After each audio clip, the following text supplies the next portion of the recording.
Kayachtan. I welcome you to our Coast Salish unceded territories of the Squamish-Okomayok, Squamish Nation, Tsleil-Waututh, and Musqueam First Nations. It is an honor to be able to welcome you for your conference on R&D management from wherever you are from in the world, and to know that our ancestors have lived here for time immemorial. Jericho Beach is named after my great-grandfather, Jericho Charlie, and that you need to come together to Inchomot and Squalwin with one heart and one mind, to Chen Stwite, stand and work together to hold each other up for the work that you're coming together for, and be able to listen to each other respectfully and create positive solutions for the present and future generations. I hope that your conference goes well and you have yet one halt say it's excellent work, and that it brings good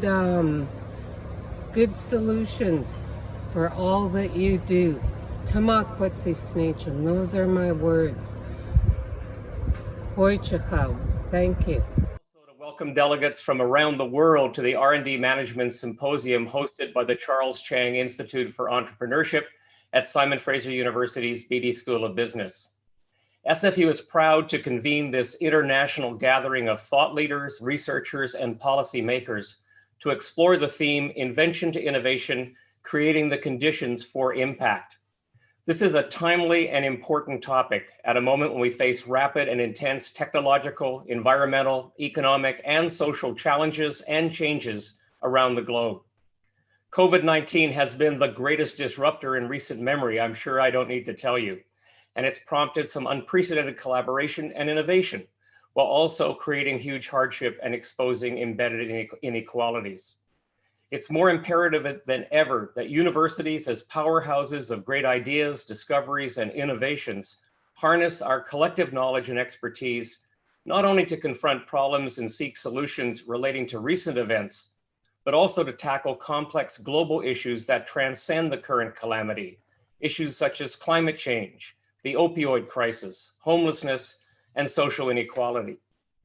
In addition to providing solutions, we also have a societal responsibility as anchor institutions for our communities to help to create the conditions and infrastructure for ongoing impact. In this respect, we at SFU have made it our mission to be an engaged university, one that utilizes all of our resources to enhance the well-being of the communities we serve. And within that mission, we've created a university-wide innovation strategy, SFU Innovates, that provides support to those seeking to mobilize knowledge and ideas for social, economic, and environmental benefit.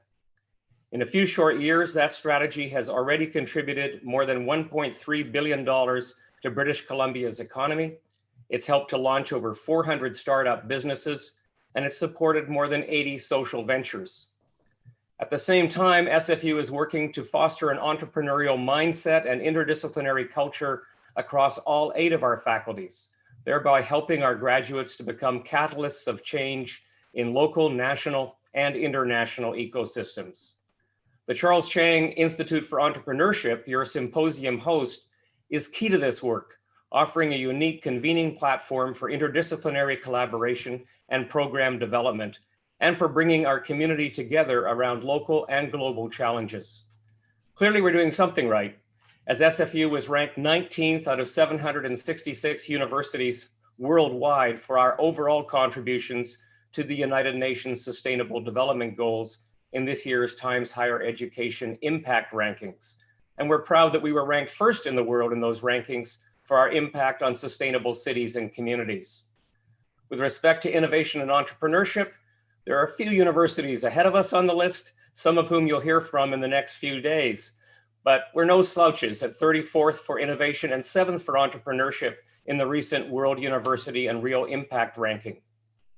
Based on our belief in, commitment to, and understanding of the transformative potential of innovation and entrepreneurship, we at SFU are thrilled to be hosting this gathering of thought leaders, researchers, and innovation champions, albeit digitally. And we're doing this, of course, at a time when your knowledge, your energy, your impact have never been more important and never been more needed. You have much to contribute, you have much to share, and I know you have much to learn from each other. I'd like to thank the symposium co-chairs, Alicia Main and Sarah Lubick, and the organizing committee for planning this important event. And thanks also to the Charles Chang Institute for Entrepreneurship for hosting. I wish you 2 great days of inspiration, collaboration, and of course, impact. And with that, I'll turn things back over to Sarah and Alicia to get on with the program. Thank you very much.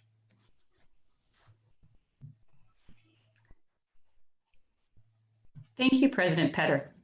Since we started organizing this symposium, the theme of creating the conditions for impact from research has become even more relevant as scientists and researchers are being called on to play a much more active role in the translation of inventions into practice.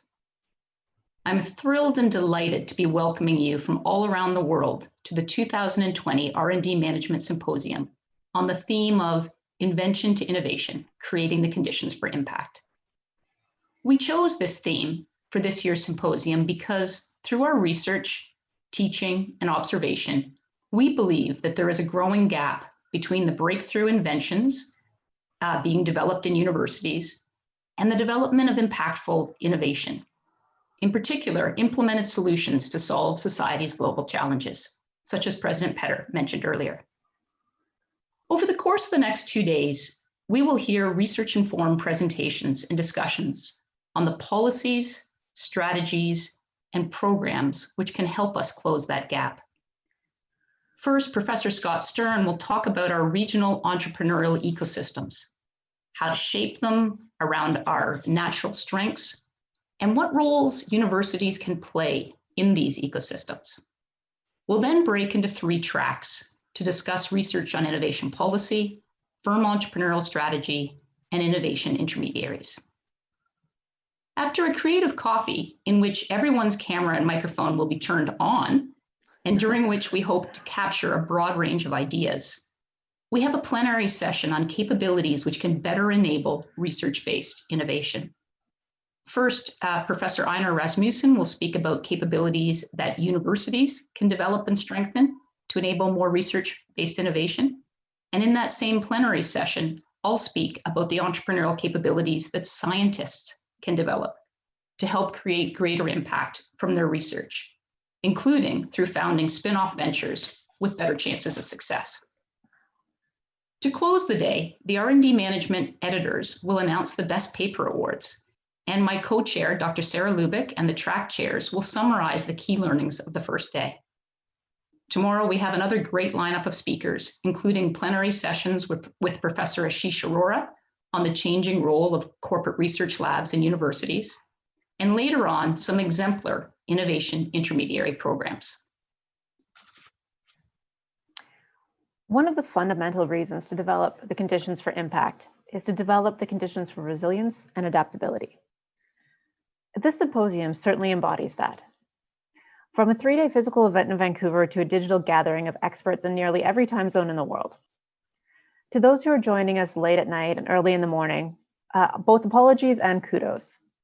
We've joined forces with Peak Technologies to create a digital interface that you've joined us through. Above me, I hope, are navigation links that will allow you to get to the main sessions, from the main sessions to your parallel session and back with ease. If you're a presenter, you've already been sent a Zoom link for your session, where the presenters, chairs, and discussants will join through Zoom and Q&A will be done through a chat feature, the same as it will be for the keynotes and the plenary sessions. The only session that doesn't take you through this interface is the Creative Coffee Network sessions. Those are hosted as Zoom rooms, and then you'll need to come back to the site. If at any point you're having any issues, you've received several emails now from the R&D Management at sfu.ca web address, and that will be monitored throughout the conference if you need any help. As part of this event, we will also be running part of the Discovery Foundation Tech for Impact program.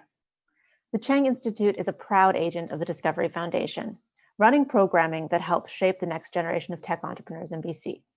And that partnership has allowed us to organize the Creative Coffee networking events, hosted by our Eye-to-Eye Invention to Innovation commercialization alumni, the student volunteers who will be working behind the scenes throughout the symposium, and the preparation of a white paper on the results of the symposium. To our sponsors, a big thank you to SFU Innovates and to Fulcrum, our platinum sponsors, to the BD School of Business, and to RADMA for trusting us with their first symposium and first digital event.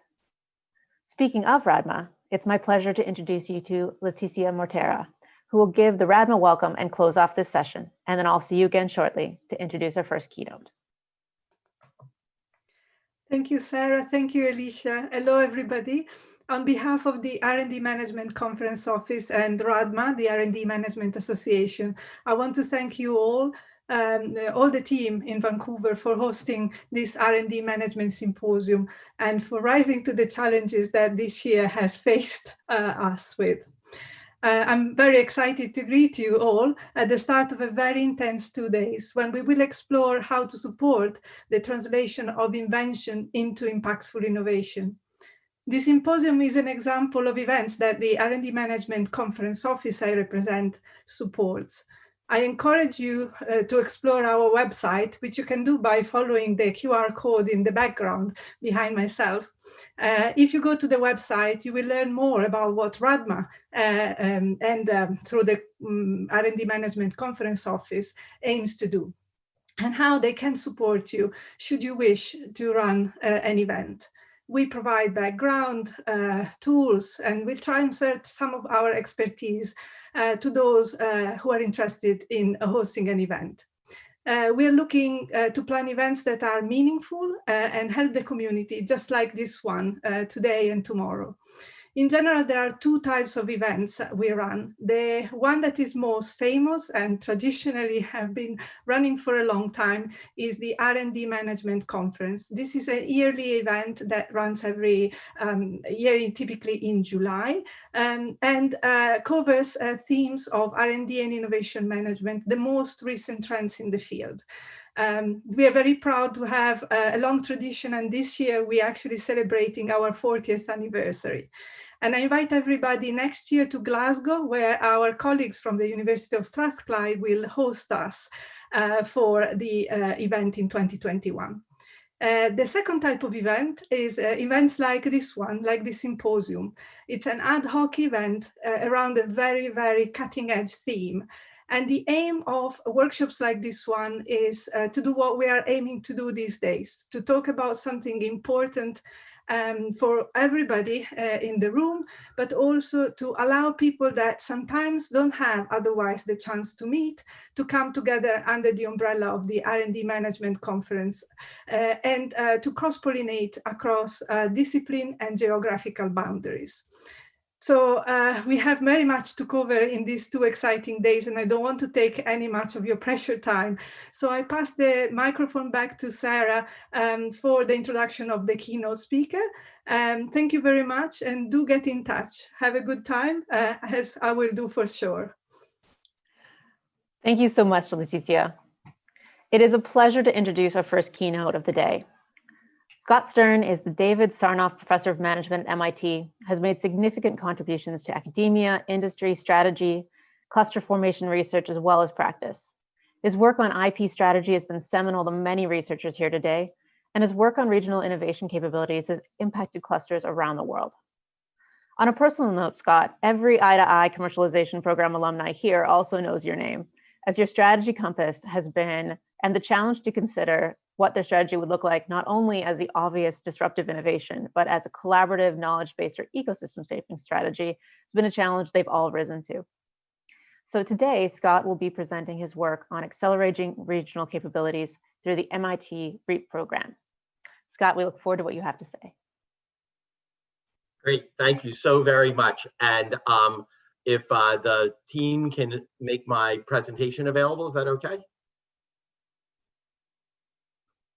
Thank you once again. First, let me thank, great, thank you so much. And great, thank you so very much for the opportunity to participate in this great R&D Management Conference. I wanted to particularly thank President Petter. I wanted to thank Sarah and Alicia.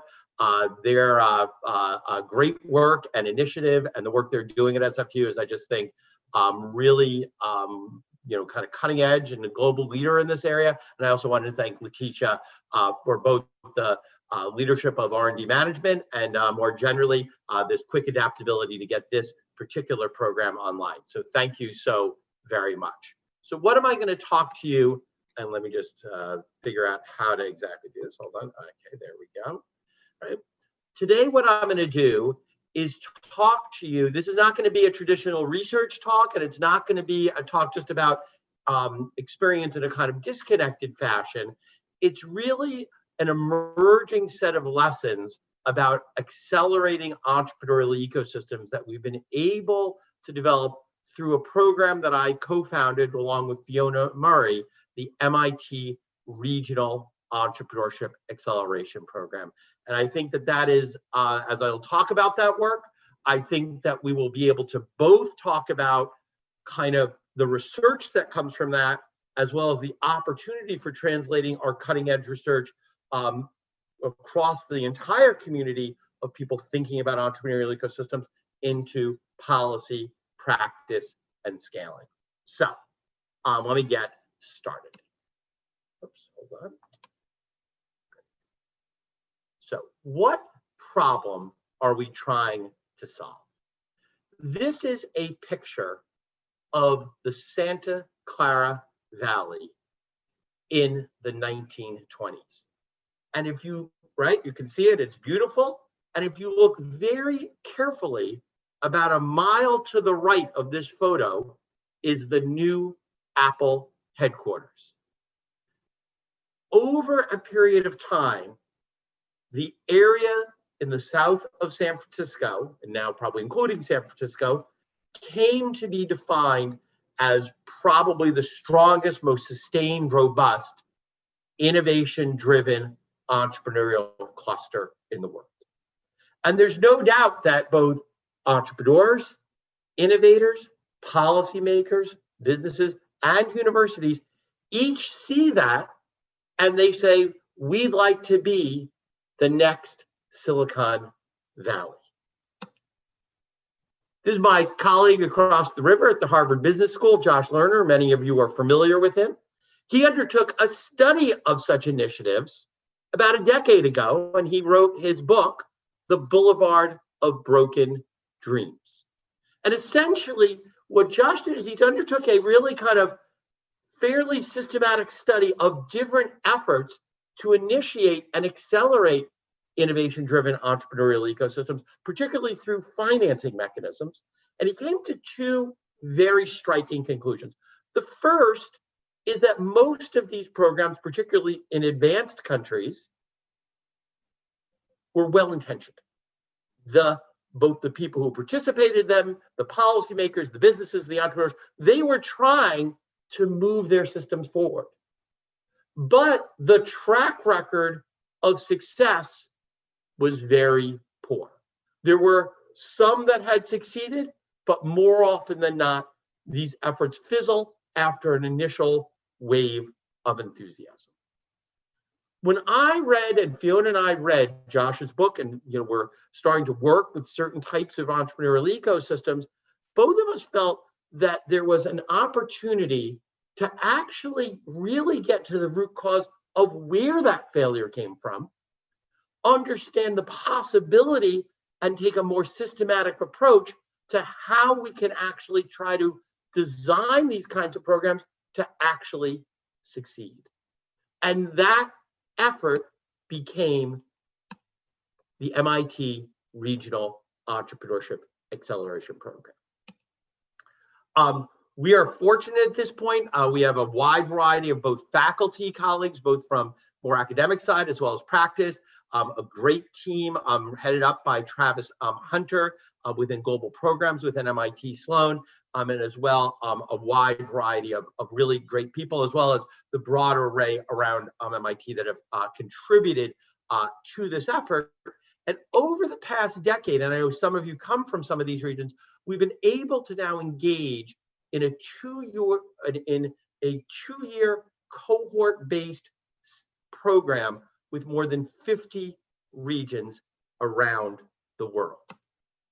And what is the premise? What was the, I think, thing that has allowed us to move beyond the boulevard of broken dreams? the most important thing that we discovered is that you have to have a theory of change. It can't just be an aspiration, but it has to be, how are the different elements of these ecosystems going to come together in a systematic way to actually break through whatever barriers and leverage strengths in order to accelerate the ecosystem. We've identified 3 key elements in that effort.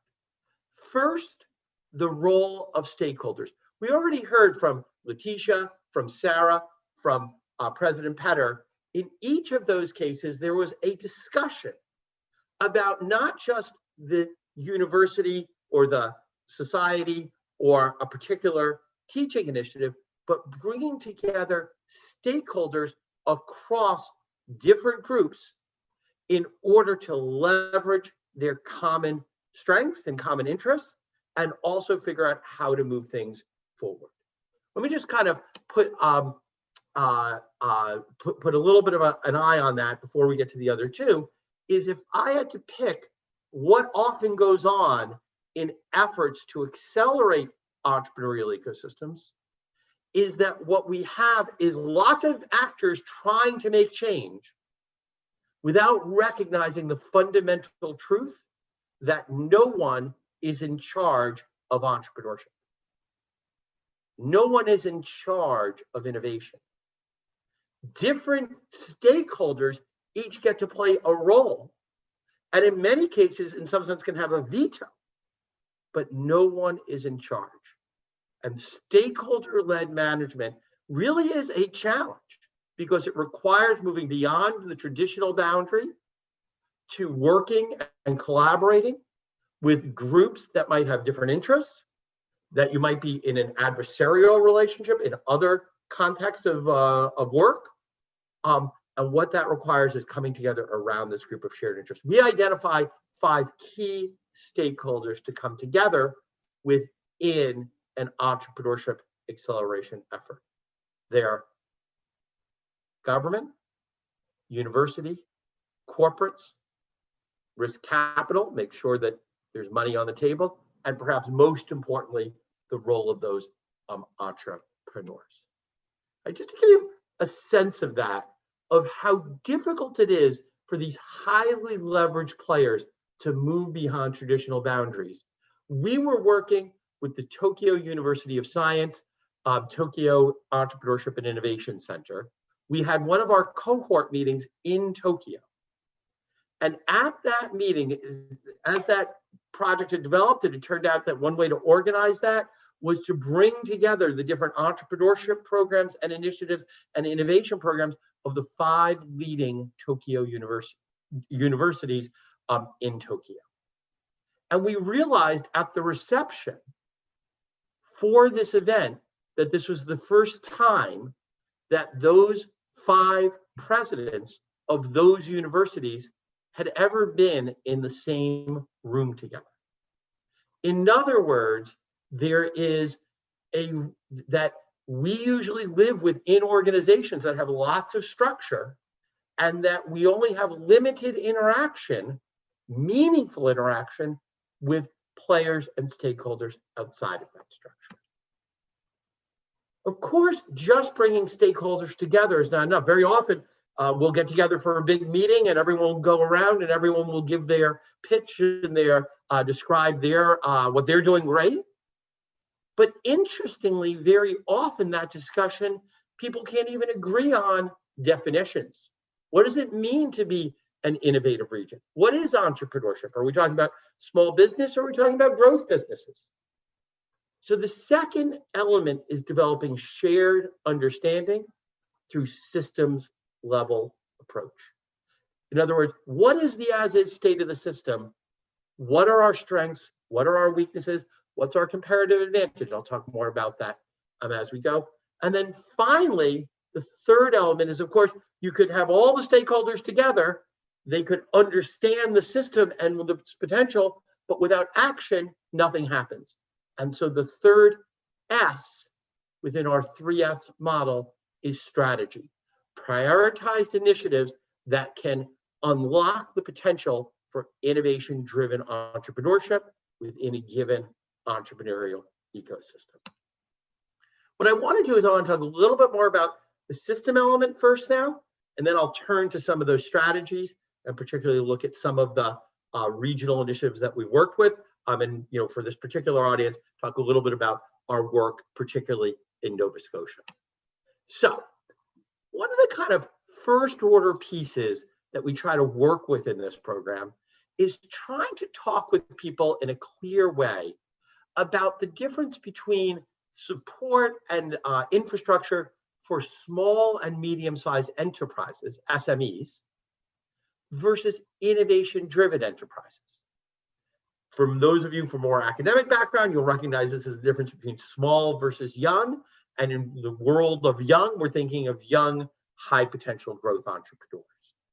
As you know, there's a fundamental difference between those companies that are between companies whose goal, which is the majority of entrepreneurs, is to run their small business. Is that if they open up a single pizza shop, their goal is to open up another pizza shop, but not to build a pizza chain. And once again, those small businesses play an incredibly important role in our economies, but nonetheless are usually not the source of impactful growth on employment in terms of getting innovations to market and ultimately those long-term plays to transform the economy and social progress.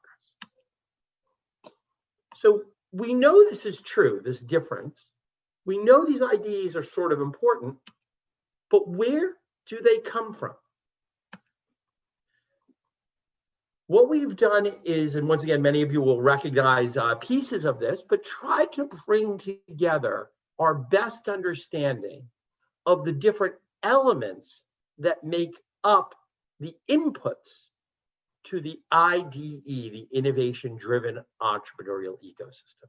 Now, to be clear, there's a very important role here for foundational institutions. For example, I'll just be honest, we're working with a team from Lebanon right now. We have a Lebanon REAP team. And during the course of their cohort, that government basically has fallen apart. They've had capital controls, so on and so forth. I mean, COVID is sort of like fourth on their list of social challenges right now. And that's incredibly difficult, no matter how much initiative, how much drive individual entrepreneurs have, without a foundational stability to the government, for property rights, so on and so forth, it's difficult to build and translate an entrepreneurial ecosystem. But beyond that baseline requirement, there's on the one hand the role of what we call innovative capacity, entrepreneurial capacity, ICAP and ECAP, the role of regional comparative advantage, and ultimately all those combined in their linkages combine to create impact. I just want to spend a few moments on some of those distinctions to give you a little bit of a flavor of how to sort of, kind of how we have to expand our thinking to really undertake systemic assessment. For example, right, if I define innovative capacity as the ability to develop new to the world innovations from inception through to the market, that's about commercialization, sort of what Alicia talked about. That's quite different than entrepreneurial capacity, which is the development to found and scale new businesses. Those are not unrelated concepts, but they're a little bit different. One is about bringing innovations to market, leveraging either customer insight or new technology to build great businesses, to have impact on the world. The other is about building companies and scaling those over time. Good question, right? Is you can sort of see that there might be places in the world, say Korea, that are very strong in terms of innovative capacity, but have to date been relatively weaker in terms of entrepreneurial capacity. I think Sungwook Moon is actually going to be providing a great presentation in one of the sessions later today, talking about a very interesting program in Korea to exactly address this problem. On the other hand, there are other countries, let me think of New Zealand, that have a very high rate of entrepreneurship, have lots of good business initiatives, so on and so forth, but to date have registered a relatively low level of innovative capacity. Now you might say, oh, I've picked these out kind of randomly. If you look across the OECD, this in terms of a performance metric, how many businesses are there per capita? How many patents are there per capita? There's not even a positive relationship between the overall realized per capita level of innovation and entrepreneurship. Just to kind of give you, I'm not saying that's causal, I'm not saying that that's, but it sort of helps you think that in fact, innovation and entrepreneurship are both incredibly important. They're distinct and they need to be brought together to drive an IDE ecosystem. They have different inputs and requirements, different norms, different requirements. Specifically, right? Oops, excuse me. Both innovative and entrepreneurial capacity are, you're right, we don't want to just think about the performance of the system, but reflect the resources, investments, and infrastructure that we use to build them. There are things that we can invest in. We see countries that make long-standing investments in very basic research in their university system, in science and technology. That starts to be the seed corn. That's not enough, but starts to be the seed corn for innovative capacity. But all the innovative capacity in the world doesn't necessarily translate to entrepreneurship without the capacity, the development of people who know how to found and scale businesses, that don't face many regulations that hinder the growth of new business. That doesn't mean that we shouldn't have appropriate regulation when necessary, but should it take 3 months to get a business permit, so on and so forth. These are two things that we can score within any individual region in the world. Of course, as well, we want to think about how those regions should be linked, how those capacities should be linked. How do we bring together the best of our ICAP and link it to our ECAP, vice versa? How do we facilitate that process? Once again, there's no one individual institution, no one individual government official who's in charge of this. In fact, it requires different stakeholders to make commitments to allow those linkages to happen. And then, right? And then finally, we want to think about the role of comparative advantage.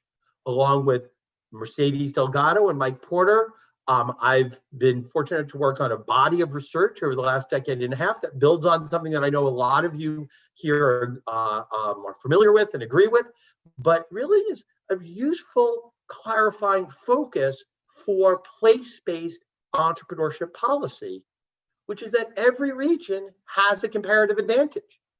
Every region has its clusters, and those relative areas of strength are an important foundation to build on. Clusters allow us to build a higher level of innovation. They are associated with higher survivability, scalability of startups. They lead to better employment, better wages, so on and so forth. Okay, so one of the things that we've seen across numerous of our REAP cohorts is that once they get past, we want to be the next Silicon Valley, they focus meaningfully on those investments, choices, resources, and strengths they can actually control, and those things they can leverage to really do something unique in the world. That can go from when we worked with a team in Morocco, and essentially they moved towards the hacking phosphate. That is their dominant natural resource, probably is also their largest export, but that had been basically controlled by a previously state-owned enterprise that had not really engaged with universities or the entrepreneurs in Morocco. They figured out how to rewire that system in order to generate more ideas, more startups, so on and so forth. In our team in Southwest Norway, it was about embracing their future in ocean clusters. So in other words, that team was able to leverage the fact that there were traditional innovation players who had done deep sea oil exploration. How can we leverage the technologies, people, resources, and talent that has usually been for fossil fuel and turn that to aquaculture, to new energy, offshore energy that's clean, so on and so forth. And that's a continuing effort. Within that effort, and I'm not going to take too much time on this because I want to make sure we have more than enough time for discussion is one of the key insights we had is that unless you provide real-time and accurate measurement, it's very difficult to keep these stakeholder groups together. People will find their own priorities, they'll cherry pick their own statistics or their own anecdote. And I posed this question on how we could really see entrepreneurial ecosystems in real time to a doctoral student, Jorge Guzman, who's now an assistant professor at Columbia. And in his dissertation, he pioneered a new approach for seeing entrepreneurial ecosystems in a comprehensive and systemic manner, both historically, real time, and in an arbitrary level of geographic granularity. His approach leverages three key insights. The first is that for any company to grow, it needs to register itself as a business. That seems like a relatively pedantic point, but business registration is a public act.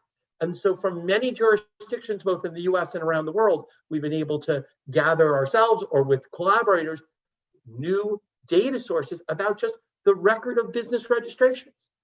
The second point is that when you look at business registrants in any given jurisdiction, most of those business registrants are in fact have an intention and aim to be a small business. They would be Scott's Pizza is usually some guy named Scott who wants to make some pizza. If you're named thermonuclear biotech, well, you're probably going to fail because entrepreneurship is risky and I'm not sure you want to put thermonuclear and biotech together, but at least you were trying. And so we're able to see these really key differences between businesses through the choices of founders at the time of founding. Things like how they govern themselves, how they organize, how they name themselves. Not predictive, just trying to identify the people who are trying to grow, who think they might be one of these IDEs. And then finally, we of course can observe success ultimately because those companies do grow. We all here know who Amazon is because that's a very large company now, I guess, one if not the largest, one of the largest companies in the world. And so you can then create an empirical mapping, essentially just think of a predictive analytics model that ties those rare success outcomes as a function of those digital signatures against the full population of business registrants. So just to give you a sense of this, I'll kind of, if you name the firm after the founder, on average, this is for US, a comprehensive US, essentially comprehensive US data set. We have a new paper with Kathy Fazio, RJ Andrews, and Yupeng Liu, and then Jorge and I for what I'm going to call the Startup Cartography Project with all the details. If you look at that, about those firms that name themselves after their founders, you know, Scott's Pizza, are about 70% less likely to grow. Get a trademark that shows an opportunity that you're trying to secure some intellectual property, at least around the name of your business, more than 300% more likely to grow. For those firms that acquired or applied for a patent within the first 6 months of founding and registered in Delaware, that's sort of a higher level of corporate governance for those not familiar with US ventures, that becomes 8,300% more likely to grow, or 83 times. Right? We're then able to take that prediction model and then apply it out of sample to then do real-time analysis of entrepreneurial ecosystems at an arbitrary level of granularity. So many of you will recognize this map. This is of the Bay Area in the early 2010s. We used our historical data to then predict the probability of business growth for every new startup in the Bay Area at the time of its founding. And what you can see in this is, for example, there's not a lot of there's no entrepreneurship at the airport, so that's good.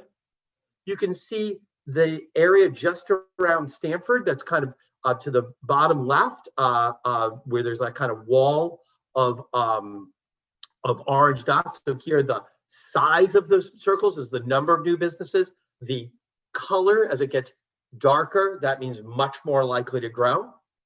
And what you'll see as well is that the East Bay actually has the lawyers and the dentists and the pizza shops, but at that point in time was not generating the type of growth startups that are so important for entrepreneurial ecosystems. Just to give you a sense of what we've been able to do here, right? We've been able, this is the area just around MIT. And oh wait, hold on, let's see if I can make this work. Oops, hold on.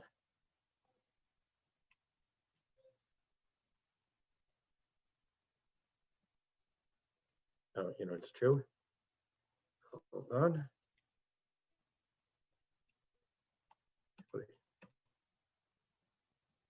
Okay, well, that visualization didn't work, but that's okay. So you can download that from our site where you can actually see the evolution, for example, of the entrepreneurial ecosystem around Kendall Square. Just to give you some kind of basic facts when you look at the US data for this. Interestingly, just having more startups doesn't predict subsequent economic growth. On the other hand, there's actually a pretty strong relationship between the average quality, that measured quality that we're able to predict, and subsequent economic growth of the region. Relevant to this discussion particularly, this is a paper with Valentina Tartari that's kind of in its kind of final draft stage. But the core insight from that paper is that we've been able to document the increasing role of entrepreneurial quality around universities over the past 30 years, and specifically the causal impact of R&D funding that goes to the university on the subsequent level of the quality adjusted quantity of entrepreneurship in the geographic region just surrounding that university. I should note that doesn't happen for funding that comes to the university randomly or exogenously that's not research-based. And interestingly, even for the research-based, if it just goes to a national lab, which tends to be a more cloistered system, not as many students that can go off and start the businesses, we tend not to see an impact on quality adjusted quantity of entrepreneurship. As I said, lots more details on this in the Startup Cartography project. You can go there. We have an interactive map, lots of data sets that you can download in this area. But now what I want to do in my last few and remaining minutes is then turn, how do we take those measurement insights where we get to see where we are, where things are evolving, how we could track people over time, what are our strengths in terms of ICAP, ECAP, our comparative advantage, and how do we turn that into initiatives? Here we've built on the collective impact framework by Mark Kramer, that's drawn in practice from Mark Kramer and his colleagues. I think they've worked with R&D management before, where they really talk about this challenge of stakeholder-led governance. To be honest, the academic literature, the purely academic literature on stakeholder-led governance, I think has not really embraced how challenging it is and also its potential transformative power. And so there are many good pieces in that, but I'm not sure that the best of the academic research has translated into practice. I'm not sure the best of practice has translated back into our academic understanding. Specifically, what we do is we work with each of these regional stakeholder teams that include these leaders from each of the 5 stakeholder areas. They then fan out. So very often these teams, they will have literally hundreds of people that are associated with them across their network within the region. And then what they undertake is a fairly systematic assessment of what are the key must-win battles that they can choose that will let them transform that system in meaningful amounts of time. So there are both short-term actions to assure that the stakeholder-led team actually moves forward, and then that's part of a broader strategy for impact that unfolds over many years. One of the, let me talk about that. And so 2 key elements here is the first that we talk about is choosing and winning your must-win battle. Very often groups get together But if they don't, everyone will show up for the first meeting and be nice. But if they don't get something done within, say, a year, people stop going. It falls to the bottom of the priority list. It's just one more thing they're managing. That's so different than when the individuals involved in these efforts see their organizations positively impacted, their careers positively impacted, and their communities positively impacted by actually getting stuff done. In our REAP cohort 1, we were fortunate. They were a very tolerant cohort because we were figuring this out as we went. At that point, we're still figuring things out.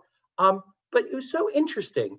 Donna Chisholm, who at that point was the head of business innovation and growth for Highlands and Islands Enterprise. That's an entrepreneurship agency. I believe, in fact, you can see here, Jonathan Levy from University of Strathclyde, a wonderful member, and I know that's where the conference will be next year.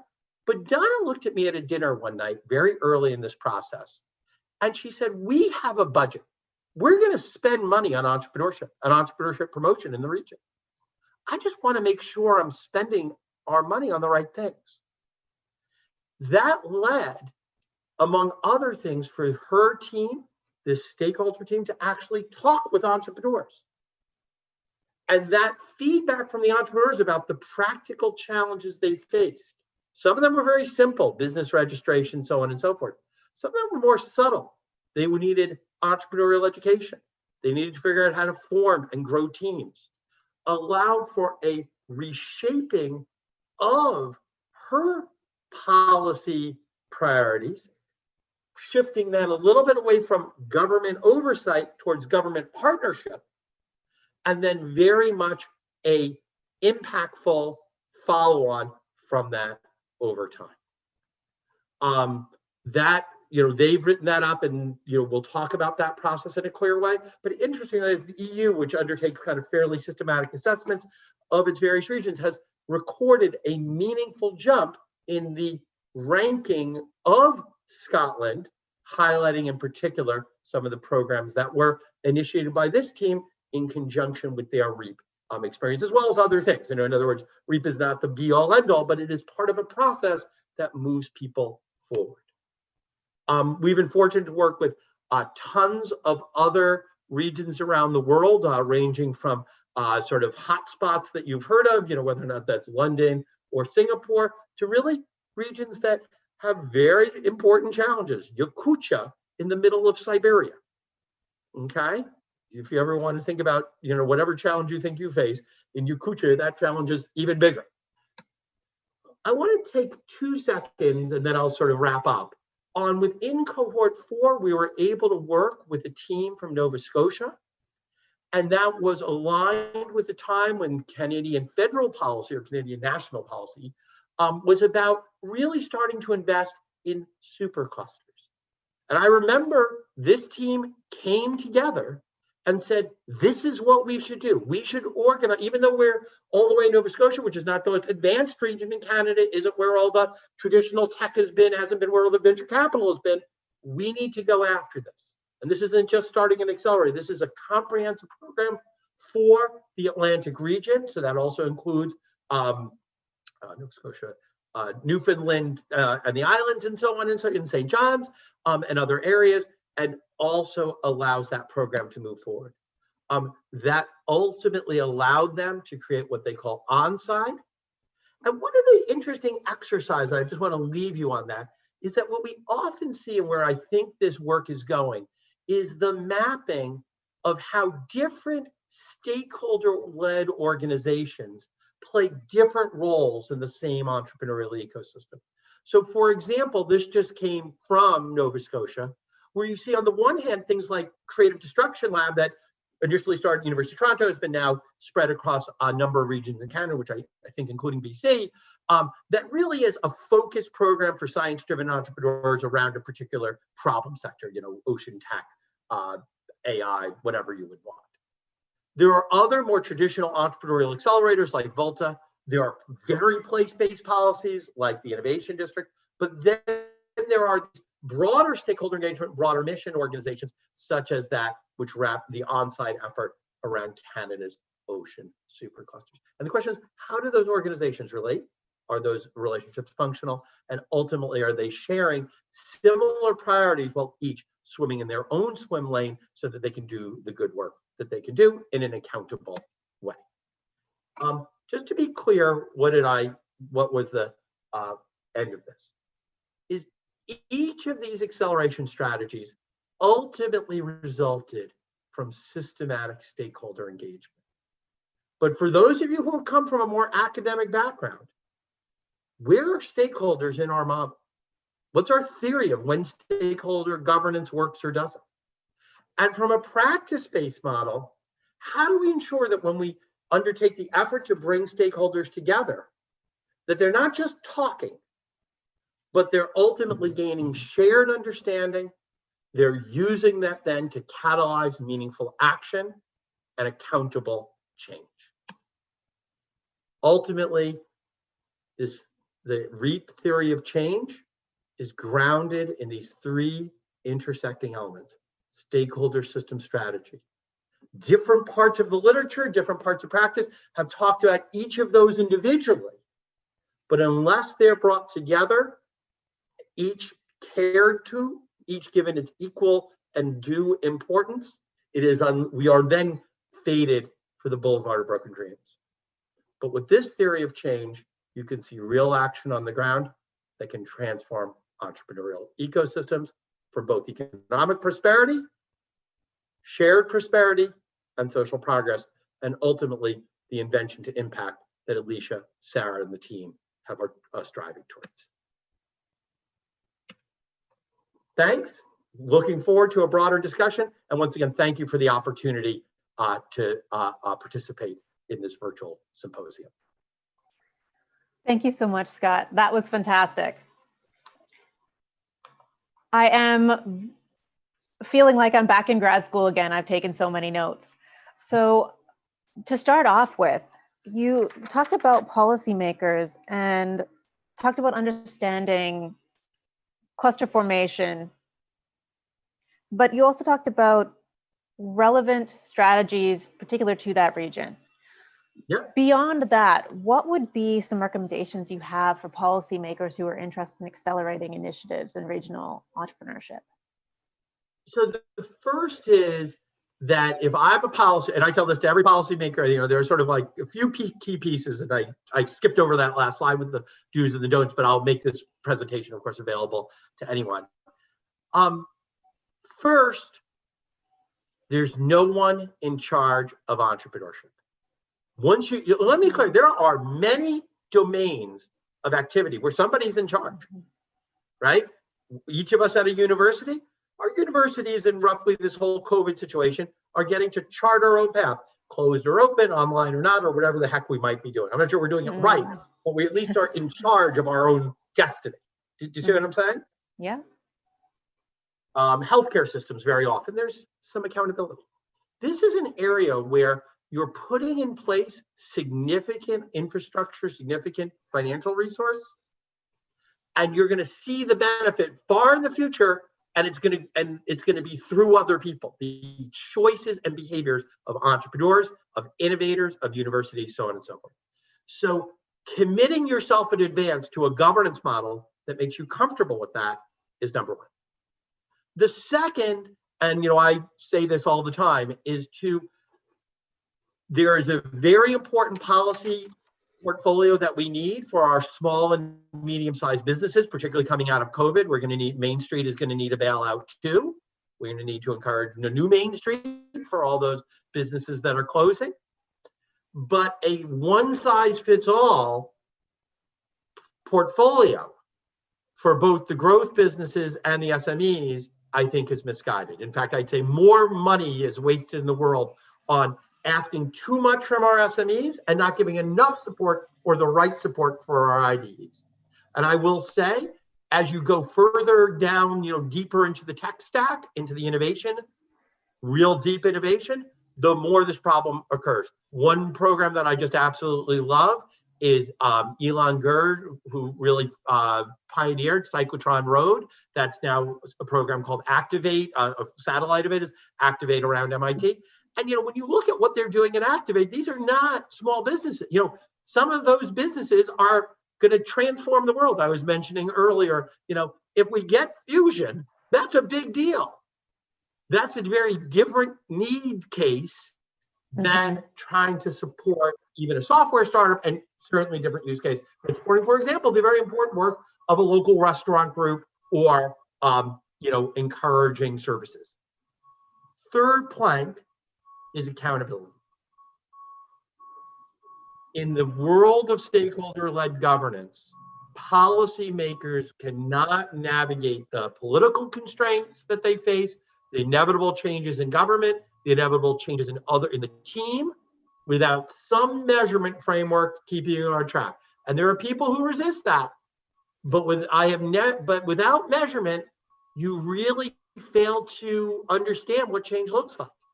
And so there are others as well, but I want to answer some other questions. So thank you so much, Sarah, once again, for both the opportunity and great question.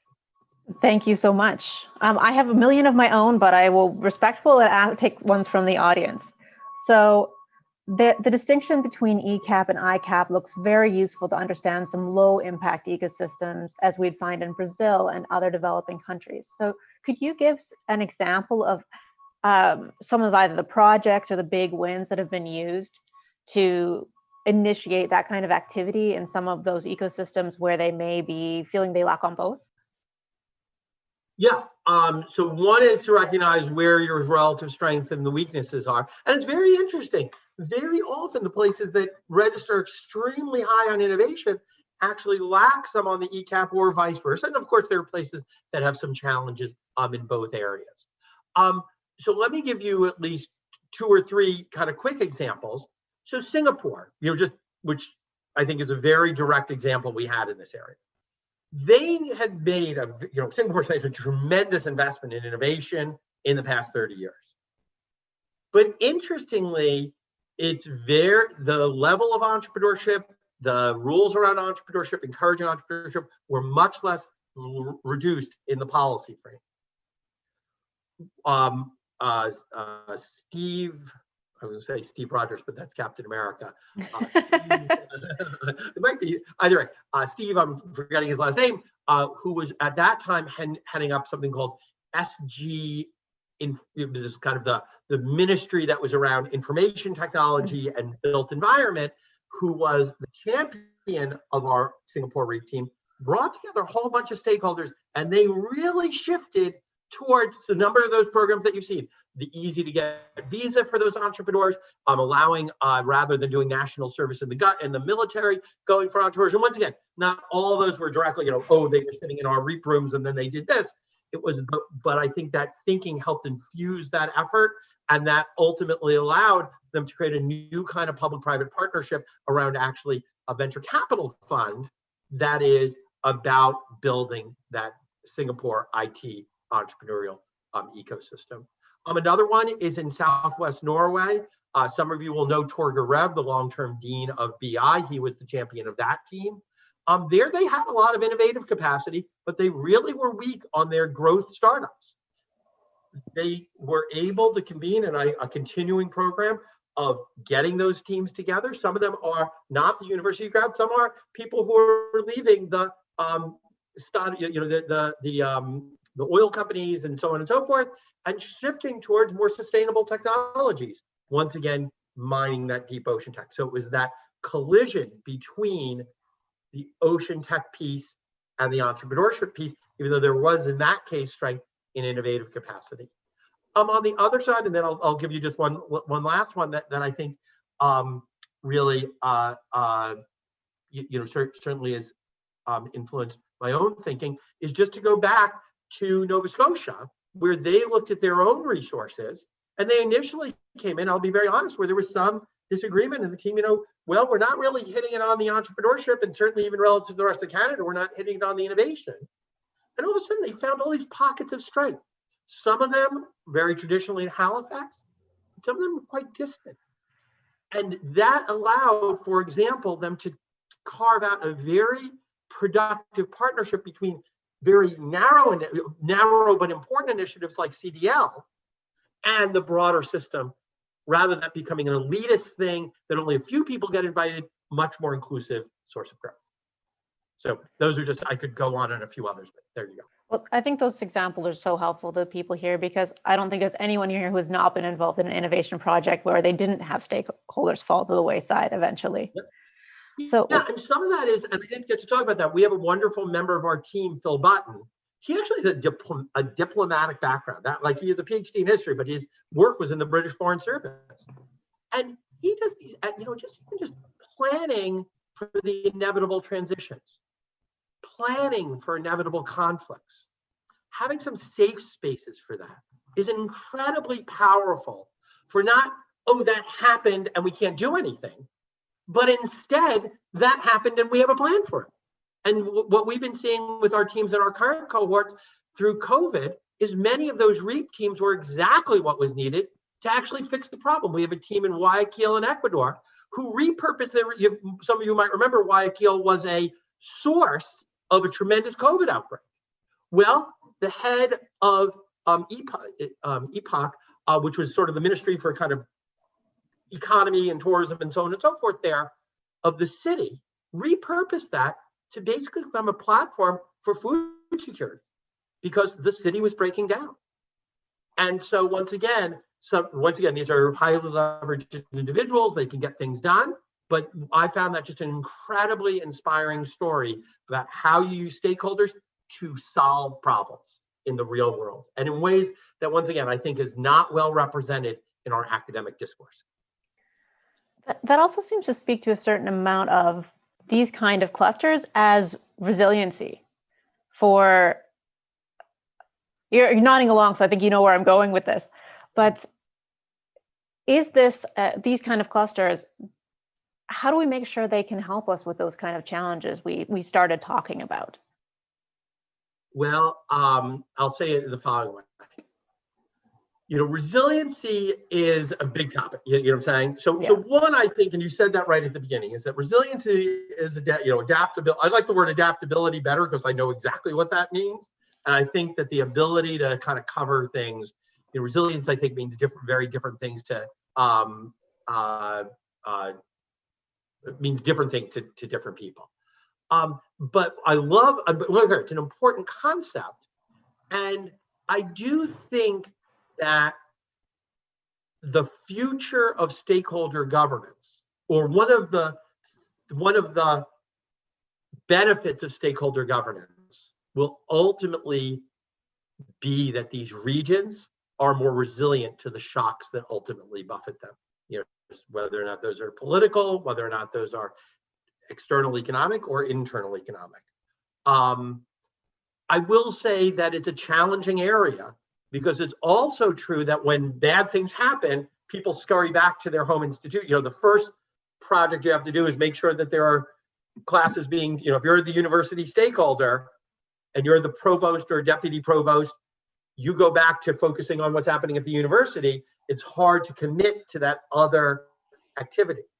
And so you have to be at a certain point of maturity within the team to say, in fact, the stakeholder governance is actually going to help us rewire our own home institutions. Do you see what I'm saying? And we've had experience both ways with that, to be honest. So speaking of another question from the audience, and this may be our last one, but we'll see what we can get to. Speaking of rewiring, we have a question about funding agencies. So how can funding agencies be more innovative at promoting entrepreneurship and knowledge mobilization? What is their particular role in this stakeholder-led ecosystem? So my sense, and there are there are programs that I see. I mean, just to be clear, I know there are some policymakers on the phone. I think the superclusters paired investment program in Canada and the funding in the CDLs across Canada has been, I wish we had leadership like that in the US to implement that program at the kind of scale that is going on there. More specifically, what I would say is that we spend a lot of money on grants to small businesses, to innovation-driven small businesses, kind of SBIR for the world. And I, as a co-chair of some National Academies reports on SBIR, I'm on the record as saying that the SBIR is doing a good thing on its own terms. But we're increasingly finding evidence that what we really want to be thinking about is the regional impacts of these grant programs, right? Great paper by Kyle Myers and Lauren Lanahan on the geographic spillovers from SBIR grant programs. And secondly, that we want to manage for those spillovers. We want to look at how can we fund things that themselves are advancing the ecosystem. And so one of the advantages, and so let me, and I know we're late on time, so let me just say it one way, is if you just hire a software startup, I love myself a software startup, but you know in your heart that when you give that money to that entrepreneur, as soon as they get a whiff of success, off to Silicon Valley they go. The ROI on that's going to be very low for the region. You want to be funding activities, particularly cluster-based activities, where as they succeed, they have a reason to stay. Right? If I'm an energy startup in Houston, the better I get, the more I'm able to delve into, be a leader within the energy ecosystem of Houston.